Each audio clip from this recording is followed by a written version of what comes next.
Walton smart fridge TVS ইনসাইটে আপনাদের স্বাগত জানাচ্ছি আমি শেখ আব্দুল্লাহ।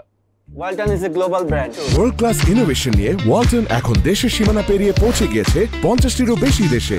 ওয়ালটন, ঘরে ঘরে বিশ্বজুড়ে। আমরা আজ কথা বলবো বাংলাদেশ সরকারের বা অন্তর্বর্তী সরকারের যুদ্ধ বিমান কেনার পরিকল্পনা নিয়ে। টিভিএস একটা বিশেষ খবর প্রকাশ করেছে আজ, সেখানে বলা হচ্ছে যে অন্তর্বর্তী সরকার চীন থেকে জেট 10C মডেলের 20টি যুদ্ধ বিমান কেনার পরিকল্পনা করছে। এই নিয়ে সরকার একটি কমিটি গঠন করেছে এবং সেই কমিটির সুপারিশের পরিপ্রেক্ষিতে চীনের কাছ থেকে এই যুদ্ধ বিমান কেনা হবে।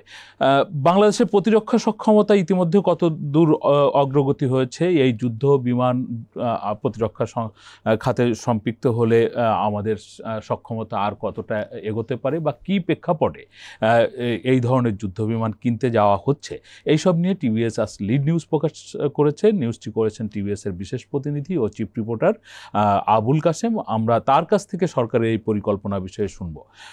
আবুল কাশেম, আপনাকে স্বাগত জানাচ্ছি। আপনার যে আজকের স্টোরি, মানে ইতিমধ্যেই খুব আলোচনা হচ্ছে সকাল থেকেই যে সরকার চীন থেকে 20টি জেট সি ক্যাটাগরির 10 ক্যাটাগরির বিমান কেনার প্রস্তুতি নিচ্ছে বা পরিকল্পনা করছে। আসলে এই সময়ে সরকার এই রকম বিমান কেনার পরিকল্পনা কেন করছে, বা বাংলাদেশের এখন যে আর্থিক পরিস্থিতি আপনি বলছেন সেখানে যে ব্যয় হবে 27,000 কোটি টাকা, এই ব্যয় আসলে আগামী 2 অর্থ বছরের মধ্যে আপনি বলেছেন সেটি করার আসলে মানে সক্ষমতাই বা সরকারের কতটুকু আছে? ধন্যবাদ আপনাকে। এখানে চায়না থেকে যে আমরা যে 20টি যুদ্ধ বিমান কেনার উদ্যোগ নিয়েছি, এটা হচ্ছে J-10CE। এটা হচ্ছে চায়নার J-10 সিরিজের বিমান এবং চায়না নিজেরা হচ্ছে এই যুদ্ধ বিমান ব্যবহার করে। তো চায়না যেটা ইউজ করে সেটার নাম হচ্ছে J-10C এবং এই একই বিমান যখন তারা এক্সপোর্ট করে এটার তখন শেষে একটা ই যুক্ত হয়, এক্সপোর্ট ভার্সনের কারণে J-10CE।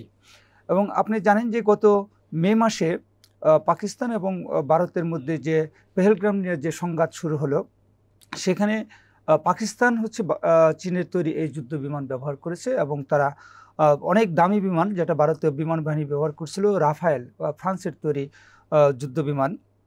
তো সেই বিমান ভূপাতিত করার দাবি কিন্তু পাকিস্তান সরকার করছে এবং ইন্টারন্যাশনালি হচ্ছে এটা অনেকেই বলছেন যে, এমনকি ফ্রান্স থেকে বলা হচ্ছে যে হ্যাঁ, ফ্রান্সের তৈরি রাফায়েল বিমান এই যুদ্ধে পাকিস্তান ভূপাতিত করছে। তো এই ঘটনার পরে গ্লোবালি হচ্ছে চীনের এই যুদ্ধ বিমানের ডিমান্ড অনেক বেড়ে গেছে। এবং আপনি জানেন যে আমাদের এয়ারফোর্সের যে এর আগে সর্বশেষ যুদ্ধ বিমান কেনা হয়েছিল আওয়ামী লীগের সময়ে, সেটাও হচ্ছে প্রায় 10 বছর আগে। রাশিয়ার মিগ-29 হচ্ছে 8টা যুদ্ধ বিমান কেনা হয়েছিল, তার মধ্যে এখন 4টাই হচ্ছে আপনার সার্ভিসের জন্য দেশের বাইরে আছে, আর 4টা হয়তো আমাদের অ্যাক্টিভ আছে। ফলে আমাদের বিমান বাহিনীর আমাদের যে আকাশ, সেই আকাশটাকে হচ্ছে নিরাপদ রাখা এবং সুরক্ষা দেওয়ার জন্য আসলে বিমান বাহিনীর সক্ষমতাটা বাড়ানো দরকার। আওয়ামী লীগ সরকারের সময় এই যে ফোর্সেস গোল 2030 একটা নির্ধারণ করা হয়েছিল যে ত্রিমাত্রিক মিলিটারি বাহিনী গড়ে তোলা, আমাদের সেনা, নৌ এবং বিমান বাহিনীর সক্ষমতা বাড়ানো। তার আন্ডারে কিন্তু নৌবাহিনীর জন্য সাবমেরিন ক্রয় হয়েছে, সেনাবাহিনীর জন্য অনেক যুদ্ধাস্ত্র হয়তো সরকার কিনেছে। আসলে জানেন যে মিলিটারির সব কেনাকাটা আসলে দৃশ্যমান না, বা আমরা সাংবাদিকটাও পুরাটা জানতে পারি না। তো এবং এখন বিমান বাহিনীর জন্য এই যুদ্ধ বিমানটা কেনা হচ্ছে। এখানে যে প্রসঙ্গটা আসছে যে আমি একজন এক্সপার্টের সাথে কথা বলছিলাম, উনি Bangladesh institute of piece and securities chairman এবং উনি retired army officer, major general ছিলেন। উনি যেটা বলছেন যে বাংলাদেশ বিমান বাহিনীর আসলে যুদ্ধ বিমানের প্রয়োজনীয়তা অনেক দিন ধরেই রয়েছে, কারণ আমরা সেই মিগ-29 পরে পৃথিবীতে হচ্ছে যুদ্ধ বিমানের অনেক আপগ্রেড ভার্সন তৈরি হয়েছে এবং প্রতিবেশী দেশগুলোতেও আপনি যদি দেখেন যে ইন্ডিয়া, তারাও হচ্ছে আরও অনেক আপগ্রেড ভার্সন যুদ্ধ বিমান বিভিন্ন দেশ থেকে তারা ইম্পোর্ট করছে, মিয়ানমার ইম্পোর্ট করছে এবং পাকিস্তান নিজেরা যুদ্ধ বিমান তৈরি করে J-17 এবং তারপরে তারা তাদের F-16 আছে যেটা হচ্ছে আমেরিকার তৈরি এবং চায়নার এই J-10 সিরিজ আছে। ফলে একটা ব্যালেন্স প্রতিবেশী দেশগুলোর সাথে হচ্ছে যে একটা মিলিটারি পাওয়ারে কিন্তু একটা চেক অ্যান্ড ব্যালেন্স থাকতে হয়। আপনার এইসব বিমান বা হচ্ছে মিলিটারি অস্ত্র সবসময় যুদ্ধ করার জন্যই কিন্তু কেনা হয় না, কিন্তু একটা চেক অ্যান্ড ব্যালেন্স থাকতে হয় যে যদি বহির্মুখী আক্রমণের আশঙ্কা থাকে সেটা যাতে আমরা প্রতিরোধ করার সক্ষমতা যাতে আমার থাকে, সেই প্রিপারেশনটা কিন্তু সবসময় রাখতে হয়। এ কারণেই হচ্ছে আমাদের এই যুদ্ধ বিমানের প্রয়োজনীয়তা আছে। আর আপনি যে টাকার কথা বলছেন যে ২৭,০০০ কোটি টাকা, এখানে আপনাকে একটু কারেকশন দিয়ে বলছি যে সরকার এই যুদ্ধ বিমানগুলি কিনতে চাচ্ছে ২০২৬-২৭ অর্থ বছরের মধ্যে, অর্থাৎ ২০২৭ সালের জুনের মধ্যে সরকার এই যুদ্ধ বিমানগুলি কিনতে চাচ্ছে। কিন্তু এই যে পেমেন্ট ২৭,০০০ কোটি টাকা, এই পেমেন্টটা হবে হচ্ছে ২০৩৫-৩৬ অর্থ বছর পর্যন্ত, মানে ১০ বছরে এই পেমেন্টটা হবে। ফলে ১০ দিয়ে ভাগ করলে হচ্ছে প্রতি বছর ২৭০০ কোটি টাকা। এটা আসলে সরকারের জন্য বড় কোনো বার্ডেন বলে আমার মনে হয় না। আমি আরও দেখেছি আপনার স্টোরির মধ্যে আপনি একটু ভাগ করে বলেছেন যে এই বিমান কেনার জন্য বিমান বাবদ সরকারের ব্যয় হবে ১৪,০০০ কোটি টাকা, কিন্তু বিমানের পরিচালনার জন্য প্রশিক্ষণ, বিমানের অন্যান্য ক্ষুদ্র ক্ষুদ্র যন্ত্রপাতি এবং সেটি মেইনটেনেন্স করা, এই সমস্ত কাজে গিয়ে খরচ হবে আরও বেশি কিছু, সব কিছু মিলিয়ে সেটি ২৭,০০০ কোটি টাকায় দাঁড়াবে। আমি আপনার কাছ থেকে যেটা শুনতে চাই, আপনি মানে বলছিলেন যে ভারসাম্য রাখা দরকার। আসলে বর্তমানে বাংলাদেশের প্রতিরক্ষা খাতে অথবা বিমান বাহিনীর ক্ষেত্রে যদি আপনি এই ভারসাম্যের কথা বলেন, আপনার কাছে যদি তথ্য থেকে থাকে, তাহলে পাকিস্তান, মিয়ানমার, শ্রীলঙ্কা, যারা আমাদের কাছাকাছি অর্থনৈতিক ক্যাটাগরিতে আছে তাদের কথা বলছি, এমনকি ভারতের সাথে আমরা ভারসাম্যে কেমন অবস্থায় আছি, আপনি কি জানেন সেটা? দেখেন যে এখানে ভারত অনেক বড় দেশ, তার বিরাট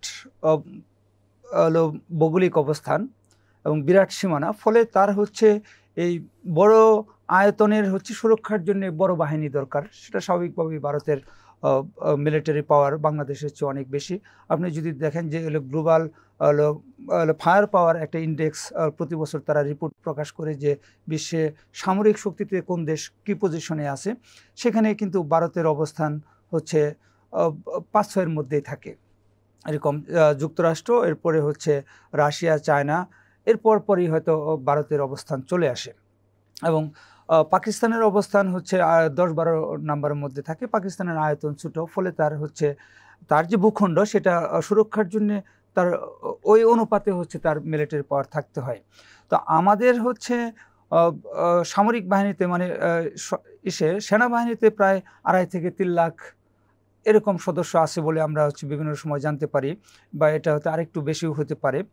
কিন্তু এয়ারফোর্সে আমাদের সৈন্য সংখ্যা কীরকম বা হচ্ছে আপনার অ্যাটাক বিমানের সংখ্যা কীরকম, এটার হচ্ছে সুনির্দিষ্ট তথ্য নেই। তবে হলো আপনার এই একটা ওয়েবসাইট যেটা হচ্ছে ওয়ার পাওয়ার বাংলাদেশ, একটা ওয়েবসাইট আছে, সেখানে বলা আছে যে আমাদের এয়ারফোর্সের প্রায় ২০০-র উপরে বিমান আছে।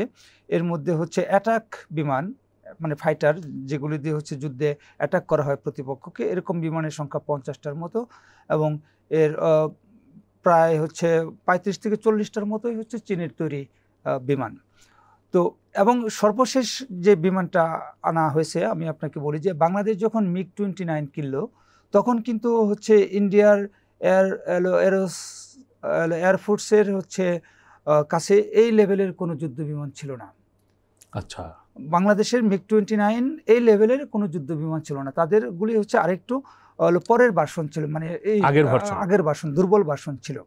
এবং এইসব জায়গায় কিন্তু যুদ্ধের কথা যদি আপনি চিন্তা করেন যে আপনার কাছে যখন একটা সুপিরিয়র অস্ত্র থাকে, সেটা সংখ্যায় কম হলেও আপনার প্রতিপক্ষের কাছে সংখ্যায় বেশি কিন্তু দুর্বল অস্ত্র, সে কিন্তু আপনার সাথে হচ্ছে পেরে উঠবে না। কারণ হচ্ছে যুদ্ধে হচ্ছে ১ সেকেন্ডের ব্যাপারে অনেক কিছু ঘটে যায়। একটা বিমান তার প্রতিপক্ষের দুর্বল বিমানকে ১ সেকেন্ডে কয়েকটা বিমান সে ধ্বংস করে আসতে পারবে, এটাকে হচ্ছে কেউ ধরতে পারবে না। এই কারণে হচ্ছে যে যখন একটা দেশ বা প্রতিবেশী দেশ বা শত্রু ভাবাপন্ন দেশ যখন হচ্ছে আপগ্রেড ভার্সন কোনো অস্ত্র নিয়ে আসে, তখন তার হলো অপর দেশকেও ওই অনুযায়ী প্রিপারেশন নিতে হয়। এটা এবং আপনি যদি দেখেন যে এখন কিন্তু পৃথিবীর বিভিন্ন দেশ হচ্ছে যুক্তরাষ্ট্রের তৈরি F-35 যুদ্ধ বিমান ব্যবহার করছে, যেটা হচ্ছে ৫ম প্রজন্মের, এবং রাশিয়ার হচ্ছে আপনার সুখোই 57, যেটা হচ্ছে ওই F-35 লেভেলের বলে রাশিয়ার বা হচ্ছে মিলিটারি এক্সপার্টরা দাবি করে, সেটাও কিন্তু অনেক দেশ ব্যবহার করছে। ইরান হচ্ছে এখন সুখোই 57 ইম্পোর্ট করার চেষ্টা করছে, এবং চায়না থেকে তারা কিন্তু J-10 ইম্পোর্ট করতেছে ইসরায়েলের আক্রমণের পরে, এরকম নিউজ আমরা পড়েছি। ফলে বাংলাদেশের এই সেনাবাহিনীর সক্ষমতা বা সেনাবাহিনী বা সামরিক বাহিনীর সক্ষমতা উন্নয়নে হচ্ছে আমাদের আপগ্রেড ভার্সনের অস্ত্রের প্রয়োজন আছে। তার মানে এই না যে আমরা সামনে যুদ্ধের প্রস্তুতি নিচ্ছি বা আমাদের যুদ্ধ করতে হবে, সেটা না। কিন্তু যদি হচ্ছে আমাদের যে ভূখণ্ড এবং যে জলসীমা এবং আকাশসীমা, এটাকে প্রতিরক্ষার জন্য আমাদের এগুলির প্রয়োজন আছে। আপনার কাছে আমার শেষ কোশ্চেন, সেটি হচ্ছে এই যে আমাদের প্রতিরক্ষা সক্ষমতা বৃদ্ধির উদ্যোগ, এটি আসলে একটু আমরা সবসময় দেখে এসেছি আমাদের অন্যান্য সময় যখন এই ধরনের উদ্যোগগুলো নেওয়া হয়েছে তখন সরকার এগুলো নিয়ে অনেক পর্যালোচনা করে তারপরে সিদ্ধান্ত নেয়।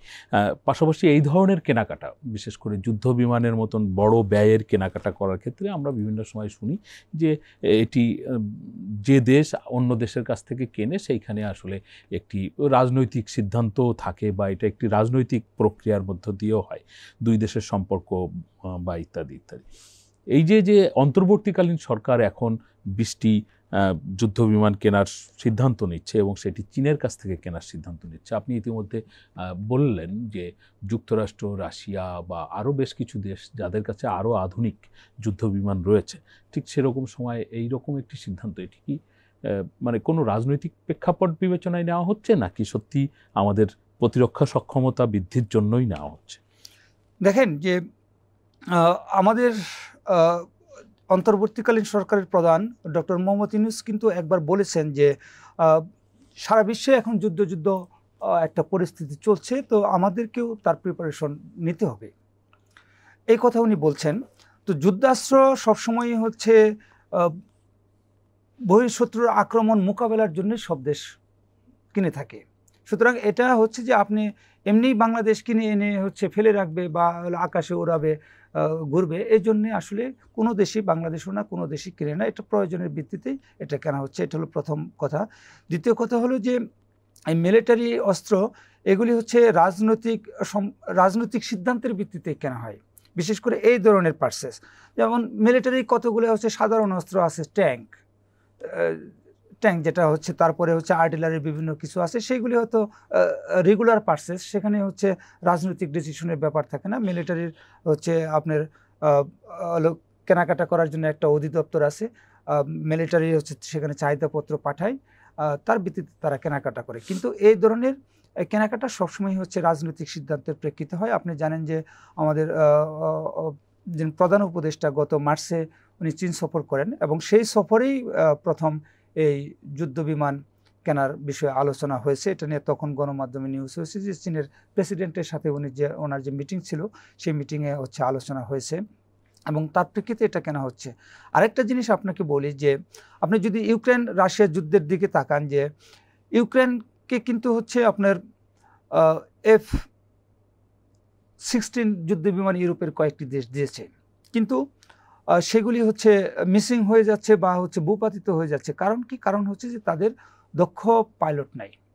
এক একটা যুদ্ধ বিমান কিনতে যে খরচ, তার প্রায় কাছাকাছি খরচ পড়ে যায় এই প্রশিক্ষণে। হ্যাঁ, কারণ হলো আপনার ইউক্রেনের পাইলটরা তারা হচ্ছে সোভিয়েত আমলের হচ্ছে রাশিয়ার যুদ্ধ বিমান পরিচালনায় অভ্যস্ত, এবং রাশিয়ার বিমান এবং হচ্ছে আমেরিকার বিমান পরিচালনায় ব্যাপক তফাৎ আছে। তো একই রকমভাবে এখানে বাংলাদেশ যখন একটা নতুন ভেরিয়েন্টের হচ্ছে কিনবে, তো তার সেখানে প্রচুর প্রশিক্ষণ নিতে হবে, চায়নায় যে প্রশিক্ষণ নিতে হবে, বাংলাদেশে আসার পরেও প্রশিক্ষণ নিতে হবে, এটা একটা উদ্যোগ আছে। আরেকটা যেটা জিনিস যে শুধু হচ্ছে আপনার অস্ত্র থাকলেই আপনি হচ্ছে কিন্তু যুদ্ধে প্রতিপক্ষকে কুপঘাত করতে পারবেন না। যেমন আপনার হচ্ছে ইউক্রেন হচ্ছে রাশিয়ার বিভিন্ন জায়গায় যে অ্যাটাক করছে, ড্রোন অ্যাটাক বা হচ্ছে তাদের বিমান বাহিনী দিয়ে অ্যাটাক, তো সেখানে রাশিয়া বারবার কিন্তু ক্লেম করছে যে ইউক্রেনের এই অ্যাটাক করার সক্ষমতা নাই। কারণ হচ্ছে যে অ্যাটাক করতে হলে যে তার যে হচ্ছে স্যাটেলাইট সাপোর্ট লাগে, গ্রাউন্ড সাপোর্ট লাগে, যে রাশিয়ার কোন জায়গায় এই বিল্ডিংটা আছে সেখানে সে বোমা ফেলবে। হ্যাঁ, এইটা হচ্ছে ইউক্রেনের এই জিনিসটা ডিটেক্ট করার সক্ষমতা নাই। তো রাশিয়া অভিযোগ করছে যে এটা হচ্ছে যুক্তরাষ্ট্র বা হচ্ছে ন্যাটো হলো ইউক্রেনকে এই সাপোর্ট দিচ্ছে। এবং পাকিস্তান ভারত সংঘাতে কিন্তু এটা হচ্ছে বিভিন্ন পত্রপত্রিকায় আসছে যে এই সংঘাতে যে পাকিস্তান যে তাদের জে-10 যুদ্ধ বিমান ব্যবহার করছে, এই ক্ষেত্রে স্যাটেলাইট সাপোর্ট দিয়েছে হচ্ছে চায়না। সুতরাং বাংলাদেশ যে হচ্ছে যুদ্ধ বিমান কিনবে বা সাথে কিছু যন্ত্রাংশ কিনে নিয়ে আসলো, এখানেই কিন্তু শেষ না। যে চায়নার সাথে যখন আমাদের চুক্তি হবে, এই চুক্তির ড্রাফট তৈরি এবং এটা ফাইনাল করা এবং নেগোসিয়েশন করার জন্য একটা কমিটি গঠন হয়েছে আমাদের বিমান বাহিনীর প্রধানের নেতৃত্বে, একটা ইন্টারমিনিস্ট্রিয়াল কমিটি। সেই কমিটি এগুলি ফাইনাল করবে। তো সেক্ষেত্রে এই বিমান আমরা যখন ব্যবহার করব, বিমান ব্যবহার করার ক্ষেত্রে কিন্তু যে দেশ সরবরাহ করে তারা কিছু শর্ত দেয়। যেমন আপনার আমেরিকার যে F-16 যুদ্ধ বিমান চায়না কিনেছে, এখানে কিন্তু আমেরিকা শর্ত দিয়েছে যে তুমি এই বিমান শুধুমাত্র হচ্ছে সন্ত্রাসী প্রতিরোধের কাজে ব্যবহার করতে পারবা। আচ্ছা, সেই কারণে আপনার পাকিস্তান ভারত সংঘাতে কিন্তু F-16 যুদ্ধ বিমান পাকিস্তান ব্যবহার করতে পারে নাই। কারণ এটা হচ্ছে যে আরেকটা দেশের উপরে আক্রমণের জন্য তুমি এটা ব্যবহার করতে পারবো না, এরকম একটা শর্ত হচ্ছে আমেরিকা তখন দিয়ে দিয়েছে। তো বাংলাদেশও যখন চায়না থেকে যুদ্ধ বিমান কিনবে, এই বিমানটা কখন কোন কাজে বাংলাদেশ ব্যবহার করতে পারবে এবং সেই ব্যবহারের ক্ষেত্রে চায়না বাংলাদেশকে কোন ধরনের সাপোর্ট দিবে, তারা স্যাটেলাইট সাপোর্ট দিবে কিনা, তারা হচ্ছে গ্রাউন্ড ডে আমাদেরকে সাপোর্ট দিবে কিনা, এই বিষয়গুলো কিন্তু এই চুক্তিপত্রে থাকবে। আচ্ছা, তার মানে এটি শুধুমাত্র একটি মানে বিমান কেনা নয়, জাস্ট ওয়ান টাইম কেনার বিষয় না যে আমি কিনে নিয়ে আসলাম এরপরে এই বিষয়টা শেষ। এটি হচ্ছে এরকম যে এই বিমান পরিচালনা, এই বিমান যদি কখনো কোনো যুদ্ধে অংশ নেয় সেইখানে কি ধরনের ভূমিকা রাখবে তারও আনুষঙ্গিক বিষয়াদি এর সঙ্গে থাকবে। এই ধরনের বিমান আসলে, এই ধরনের চুক্তি আসলে কত বছর মেয়াদি হয়? বাংলাদেশের সাথে যদি চুক্তি হয় তাহলে সেক্ষেত্রে এটিকে আপনি যে 10 বছরের কথা বলছিলেন সেটি তো পেমেন্টের জন্য বলছিলেন, কিন্তু পরিচালনা বা অন্যান্য ক্ষেত্রে এই ধরনের চুক্তি কত বছর মেয়াদি হয়ে থাকে? দেখেন যে একটা বিমানের হচ্ছে লাইফ টাইম কত, সেটা অনুমান করেই হচ্ছে এইগুলি হয়ে থাকে। যেমন আপনি যদি দেখেন যে গত সপ্তাহে হচ্ছে ইন্ডিয়া তাদের MiG-29 হচ্ছে আনুষ্ঠানিকভাবে হচ্ছে রিটায়ারমেন্টে পাঠিয়েছে। তো এই MiG-29 হচ্ছে আপনার 1969 সালে সোভিয়েত ইউনিয়ন তৈরি করেছিল। তো তার মানে এই বিমানটা হচ্ছে অনেক দিন, কিন্তু 1969 থেকে 2025 যদি ধরেন, প্রায় হচ্ছে 60-65 বছর তারা হচ্ছে সার্ভিসেস ছিল। এখন যেহেতু ইন্ডিয়ান এয়ারফোর্সের আরও অনেক আধুনিক ভার্সনের প্লেন তৈরি হয়ে গেছে এবং ওইটা MiG-29 রক্ষণাবেক্ষণ করা অনেক ব্যয়সাধ্য হয়ে গেছে। যত পুরান হয় ওটার হচ্ছে উড্ডয়ন ক্ষমতা, অ্যাটাকিং ক্ষমতা তো কমে যায়, এগুলি হচ্ছে আপগ্রেড করতে হয় এবং সেটা এক্সপেন্সিভ হয়ে গেছে। তখন তারা এটাকে রিটায়ারমেন্টে বা ডিকমিশনিং করে ফেলছে। তো বাংলাদেশের যখন এয়ারফোর্সের আরও আপগ্রেড ভার্সনের যুদ্ধ বিমান আসবে এবং যখন বাংলাদেশ ফিল করবে যে আমার এই জে-10 আর পরিচালনার প্রয়োজন নেই, তখন এটা বাংলাদেশও ডিকমিশনিং করবে। ততদিন পর্যন্ত হচ্ছে চায়নার কাছ থেকে এই সাপোর্টের বিষয়টা এখানে উল্লেখ থাকবে। ধন্যবাদ আপনাকে। আমরা এতক্ষণ ধরে আবুল কাশেমের কাছ থেকে শুনছিলাম যে বাংলাদেশ যুদ্ধ বিমান কেনার কি পরিকল্পনা করছে এবং তার প্রেক্ষাপট কি। আমাদের আলোচনা আপনাদের ভালো লাগলে আপনারা শেয়ার করবেন, লাইক করবেন। সকলকে ধন্যবাদ।